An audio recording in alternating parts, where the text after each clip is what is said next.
Bonjour à tous, vous venez de recevoir un beau spa et malheureusement vous avez perdu votre eau, elle est brouille. Alors quoi faire quand on a de l'eau brouille? C'est très simple. Normalement, vous allez premièrement monter votre niveau d'heure de filtration qu'on vous a déjà montré dans une ancienne vidéo. Donc vous allez mettre, normalement on met ça à 8 heures, vous pouvez peut-être le mettre à 12 ou à 16 heures. Donc très important parce que plus l'eau va filtrer, plus elle va se clarifier rapidement. Par la suite, je vérifie aussi mon niveau de chlore et de pH. Donc, si le niveau de pH est trop élevé, je vais tout de suite réduire mon pH. Et par la suite, je vais venir lui mettre un petit sachet de traitement choc et 50 ml de clarifiant. 24 heures après, on rince nos cartouches et l'eau devrait déjà être revenue claire. Si ce n'est pas le cas, venez faire un test d'eau en magasin.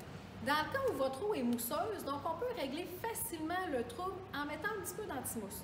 Cependant, on vient de mettre un plaster sur le bobo, mais on ne règle pas le problème. Donc ça serait important de venir en magasin et faire un test d'eau pour calibrer tous les paramètres, parce que souvent, il peut y avoir un paramètre qui est débarrassé. Alors, vous venez d'ouvrir le couvercle de votre spa et ça ne sent pas très bon et vous demandez quoi faire. Donc, tout dépendant, si ça sent très fort le chlore, évidemment, prenez toujours un test de chlore et de pH.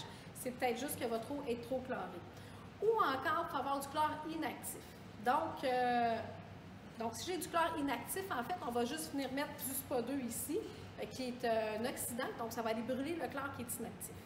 Et si vous avez plus une odeur de renfermé ou de pourriture, on va régler le problème avec la même chose du Spa 2, c'est qu'on a besoin d'oxydation, il n'y a pas assez d'oxydation dans notre spa.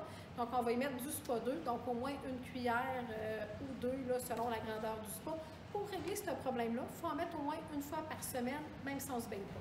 Vous avez un nouveau spa, malheureusement, vous sortez du spa, la peau vous gratte, vous avez des petites rougeurs, donc il y a des choses à vérifier dans un premier temps. Ce n'est peut-être pas une allergie, mais seulement une réaction au pH et à l'alcalinité.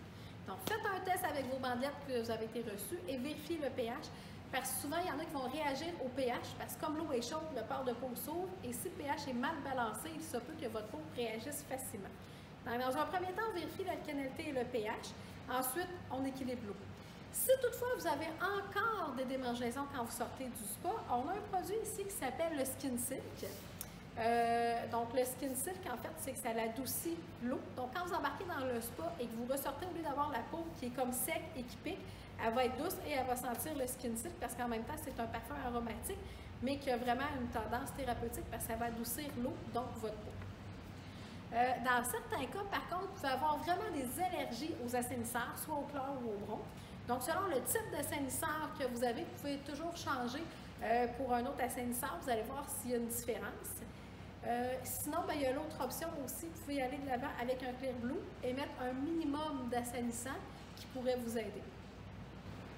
Donc, si vous avez tout essayé et malheureusement, la peau vous pique encore, vous n'avez pas réussi à trouver de solution, venez en magasin, on aura d'autres alternatives à vous proposer. C'est important que vous puissiez profiter de votre spa, évidemment, en toute sécurité et en toute quiétude.